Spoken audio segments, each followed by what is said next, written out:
I'm Jesse, a graphic designer from Los Angeles, and this year I worked on a bunch of different projects, both for clients and some personal passion work. In this video, I wanted to dive deeper into some of those projects and share some insight for all my designers out there. Let's get into it. So I put this little presentation together because I thought it would be a little bit easier to talk about the work live like this as I flip through it rather than, flowing in the assets after the fact. So we'll see how it goes. So I separated this into like client work, personal work, and also some work I was doing with my design studio. And one of the first ones I wanted to talk about was this Mosh for Youth Records. I had the privilege of working with Mosh for Youth on this. Mosh for Youth is this company over here in the Inland Empire that does these really cool events for hardcore music. They raise the money from the shows and everything so they can send people from the community to college. So it's a really cool thing. Great music, great message. And the guy Victor hit me up because he wanted to branch out from just doing these live event shows and also make a branch for the record label. So we went with MFY Records. And here's the kind of simple little logo system. This wasn't like a full branding project, and I did it for really cheap just to help out the company, and it was something that I believed in. We went with MFY because Mosh for Youth ended up being way too long, and I really liked this typeface that we ended up going with, and I think it paired well with this simple sans serif. The system is just comprised of this logo type and then different variations of the little boy. I was really happy with how this silhouette turned out, and I took a lot of inspiration from these old vintage like blue collar type logos who did a lot of these like I guess silhouettes or framing of different people doing different things, and the little boy is like reading the book because it's about raising money for college. But what I like is it almost created this visual double entendre because with the hand placement and stuff, it almost looks like he's opening the gatefold of a record and pulling out the thing. So you can look at it either way, and however you want to interpret it. The final logo type in this vertical version, then we have it can break down into a different little system like this, with or without the kid. And you can have the kid symbol and the logo type separate. Here's some files from the actual Illustrator file. I kind of went with this one direction and really exasperated it all the way until I found a layout I like, but we built it out a mini little system for them for business cards, some ideas if they wanted to do simple merch, how they could place the logo on record stickers for test pressings or anything like that. And then just how it would look, a click is a kind of band from the area, and how it would look if they placed the record on an actual mock-up like that, things for Instagram and so on. I actually just took these photos from their existing Mosh for Youth Instagram page. I don't think they ever separated the two, so they're still just running it all through the main page, but just some ideas for them. So some other stuff I did, I worked a lot in music this year. Music is a big passion of mine, and it's something I wanted to branch more into. That's why I did my Hardcore Alphabet series in the past, and that's why most concept work I do is music related. I worked on some various singles and album art this year. This is the single for Grade 2, this really cool punk band from the Isle of Wight in the UK. This is something simple, but it is still cool seeing your work on Spotify and seeing people share it. It's just really an overall really cool feeling. Another one that I did was this for this hardcore band from either Canada or somewhere in the like where Washington DC is and stuff. I totally forget now, but they're a straight edge band. So I wanted to do something cool with this like stretch serif type. I wanted to keep this fairly simple, but also explore a bunch of different ways to lay out the typography, especially just because this was going to live and die in the digital space. I wanted to give it a little bit more depth, but the only requirement that was had of me was to use this lighthouse. And I feel like, lighthouse, having something to look towards like a North Star or one day at a time thing. I feel like that's really big in the like people who abstain from doing stuff. So straight edge, like I think the metaphor is kind of there. This was the original photo that we got from a local photographer that granted us the rights to use. And what I did was just some texturizing and printing and scanning to give it this more kind of grainy and haptic feel that I think turned out really cool. And I've always wanted to do something with this really light gray on top of black. And this was a fairly small project as well, so they let me kind of do whatever I want with it. And I'm stoked to see what this band continues to do. Shout out In the Breaks. Another bigger project that I did in the music scene this year was this Bloom album art. This really cool metalcore band from Australia reached out to me. They really liked the work I did on my Hardcore Alphabet series, so they wanted to do some full vinyl packaging. This is actually the very first full vinyl packaging project that I've ever done that had like CD release, vinyl packaging, a full album rollout, backed by a semi-big label. And it was honestly a great experience, and Jared from Bloom was awesome to work with. We wanted to use this specific photo that they really had liked from their hometown. These are some of the original layouts, some simple typography on the front. And I also did some printing and scanning to get this really weird, like kind of Gaussian blur effect up on these trees. The light we chased, that's what we went with. And then here's some more look into the album. We have the inside gatefold, and I wanted to use this an album by Bloom kind of convention on the back here, on the back sticker design thing, using the stroke text right here on A and B, and also keeping that consistent throughout. And it was really fun to use these images they gave me and lay them out and use some different techniques to get that texture and grain. And also just working with a large thing of body copy. I used InDesign for that stuff. And then here's the actual back design. I was really stoked with how this turned out, especially because I think it is really strong to just have a singular back image like this, but I obviously wanted to put a little bit of design into it. So it was really cool to be able to create this container thing. And we have a little cool edited image of the band. The type over here, I use this font called Fautive, and mostly in the italic version. And then just some Neue Haus Grotesk at the bottom to create all this different variation in type, but only using those few fonts. Here was some inside labels. We did the ink bleed text right here on Neue Haus Grotesk. So kept that same Fautive font and using some images that were supplied to me from their hometown, and kind of the final mock-up of the front, back, and everything. And this one was really fun, and I think working on physical music projects is not only engaging and valuable to me as a designer because it's fun, but I think it's cool for the world to have more physical media in a world that is ever evolving into only digital. Another project, I worked on this campaign with Photoshop. It was actually like a half design project, half content creation brand deal thing. It was to promote Photoshop Mobile, and it was in collaboration with this band called Royal Otis. And you can see this is the Photoshop Mobile interface. I wouldn't say that these are like my best work ever flyer design wise. However, I designed these all within the Photoshop Mobile app. So with that being said, I was pretty happy with them, and it was a super short timeline, and I also had to create videos of me making them and shooting around my house and all this for the whole campaign. These are all just photoshopped in. I mean, that one is kind of obvious right there on the feet, but I thought this one blended in really good. It does kind of look like he's sitting on my kitchen counter. So I used the Photoshop app to blend them in, and then I did some typography and fun stuff, added some textures to give it that printed feel, at least somewhat. It was a cool campaign because the idea was like, hey, come play a show in my house. So they gave us these studio shots and we had to Photoshop it into our house. And a girl that worked with me on the campaign, Kaylee, her designs ended up winning, so we did the concert at her house. Here it is all in the Photoshop mobile interface to, I guess, proof or whatever. This was actually the concert that we attended. It was like a private show where they were recording stuff for a commercial, but this band's pretty cool and we got to watch them play. And I got to take some Polaroids of one of the singers and then the band and everything. And I thought it was a really cool experience and a really cool campaign to work on because it made it so I could do content stuff, which helped make it also pay better, make actual design work though as well, and also try out new apps and get out of my comfort zone by doing something in mobile. With all this work we have going on as creatives, we need a thoughtful and a professional place to host it, and that's why I use Framer for my website. Framer is not only an easy to use tool for beginners, but it also has high quality design tools and an interface for designers of any skill level to create the perfect website. I actually built my entire Quest to Studio website on Framer, and quite honestly, I have never had such a well presented and nice looking website in my career until now. Framer even recently added in design pages, which give you even more control with vector workflows, animations, gradients, and all that stuff is just within its core design features.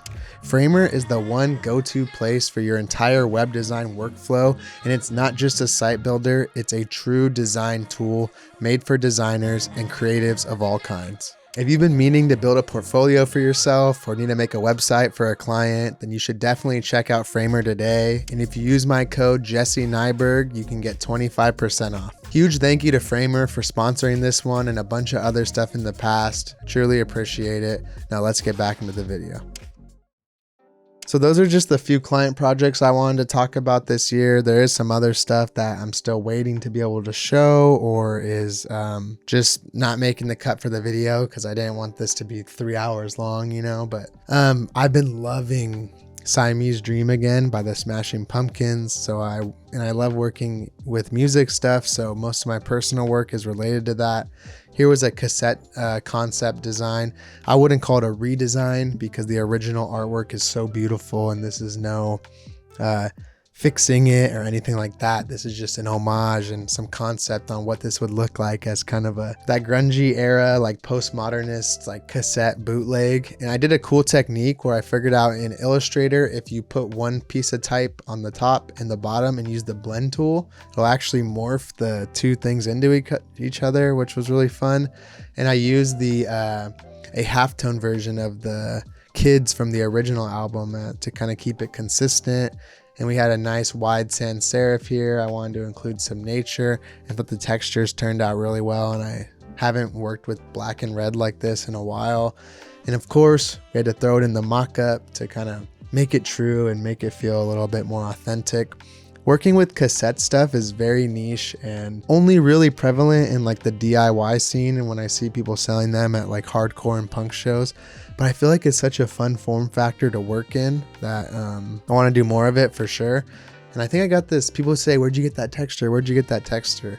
This fellow designer named Sam Thomas, he sent me this cassette J-card texture, I'm pretty sure. Another one I did that kind of blew up on Instagram because, man, Title Fight, one of my favorite bands of all time, but holy shit, TikTok really blew that shit up. I think if they ever finally do a reunion show, it's going to be at like a stadium or something at this point. But Shed, Title Fight, I wanted to do similarly, like use some elements from the original album art itself, like the painting of the like factory right there and the burning car and stuff. And I also used some handwritten type right here. And this blue is actually not just blue in a gradient. It's taken from the sky of the actual original cover. I wrote that Title Fight handwritten on a whiteboard that I was using for a different project, and then just took a photo of it, scanned it into Photoshop. And I thought this one turned out really well, and it was nice to work in that monochromatic, just light gray and kind of white cream color, but then have that pop of blue to help wrap it all together. And if you haven't listened to this album, Shed by Title Fight, definitely go check it out. Another fun little personal project. I was just getting so bombarded with stuff about AI and replacing this, making stuff faster, making stuff better, yada yada, and I was just not like taking a stand against it because it's pretty apparent that I don't like that stuff so much, especially like the generative AI stuff.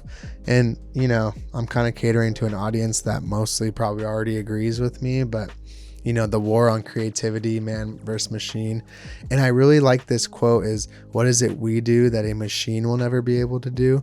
And I feel like that really captures what will separate us from stuff that's made purely by computers or made purely by AI or generated from machines, is that one small human touch and element. So I wanted to add that kind of handwritten touch to the type. And for the collage weave up here, you know, we have the small kid like growing up in this world of technology and motherboards or whatever. I know it's a little angsty, but this was a close-up. I used X-Acto knife like this to collage weave the stuff together, and I thought it came out really cool, and it's a technique that I actually really enjoy doing.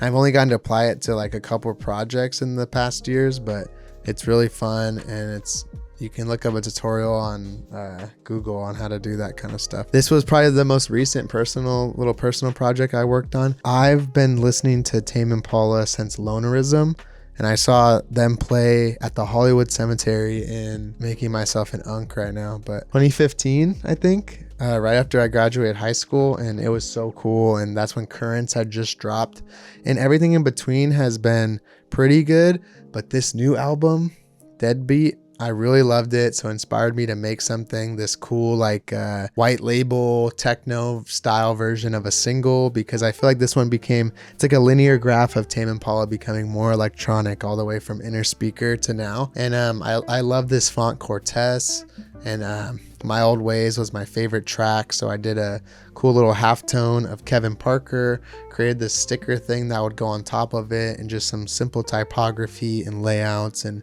messing with this new color combination of this yellow and this navy bluish green.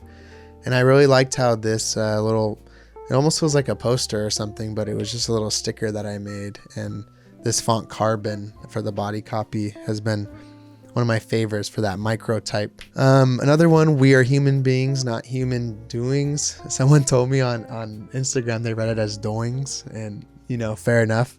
I actually did this with the bottom layer, the blue, the printed image of the girl, and this pattern that I made in Illustrator is all one thing, but the black, so the pink stroke was printed on that, but the black is overlaid with a transparent paper, to give it that really popping feeling. I'm actually have it right here, right? That's the bottom, and this goes on top of it. And to kind of help with this frosting and stuff, so it's not too like washed out, in Photoshop I just go into the camera raw filter and do like the dehaze and bump up the contrast and everything. But I really liked how this one turned out, and it was kind of broke me out of a little rut working on this one. Sometimes I get kind of analysis paralysis or decision fatigue, whatever stupid word you want to call it, where I don't know what to make and I just want to make something. So I've been trying to gather quotes, stuff I'm inspired by, and things that something I've been thinking about is we're not just all the things that we do and our identity that we put into our work and all that stuff. We are just valuable as humans just by existing. So just a cool little reminder.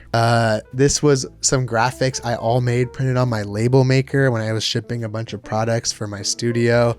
Just simple designs, and it was fun though to print them on this almost like laser printer bitmap like style and format. Stuff had to be relatively simple to work out on there, but it gave it this really cool small texture when scanned in. And I had a chance to use this Apfel Grotesque with the holes in it, that version, which uses like less ink, but just some little affirmations, I guess. I think I called this label affirmations, even though one's as dumb as Modelo time.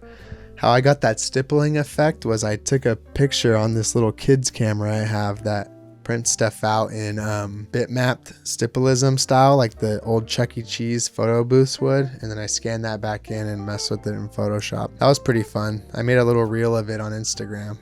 Another fun personal project, there's this local pastrami place in SoCal called The Hat, and I wanted to make a fun capsule merch collection for them. Again, not a diss on any merch or anything they're doing, just wanted to show something that could be possible, or what I would do if I had the opportunity to work with a cool local restaurant like this. Another part of the collection would be this pastrami Diplo, bunch of house records that you can listen to while you're eating your pastrami dip. The Carhartt pants for the performative males who want to eat their chili cheese fries. Cool little trucker hat. This was the original design that really inspired me. They have this really awesome menu that's in the inside of the stores as well in the drive-thru that kind of looks something like this. I cleaned it up a little bit and made it a little more designed, for lack of a better word, but I've always loved their menu because it's so much typography. And we were in the drive-thru and I was like, that would make such a cool shirt. So I just went and made it, and then decided I got a little carried away and made all this other stuff, like this stupid pastrami puffer and this kind of corny bumper sticker.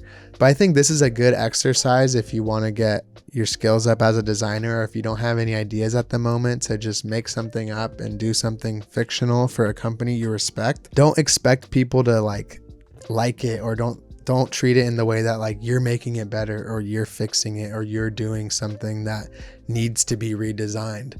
Like everything that Hat is doing is already dope, and they don't need me to make them anything.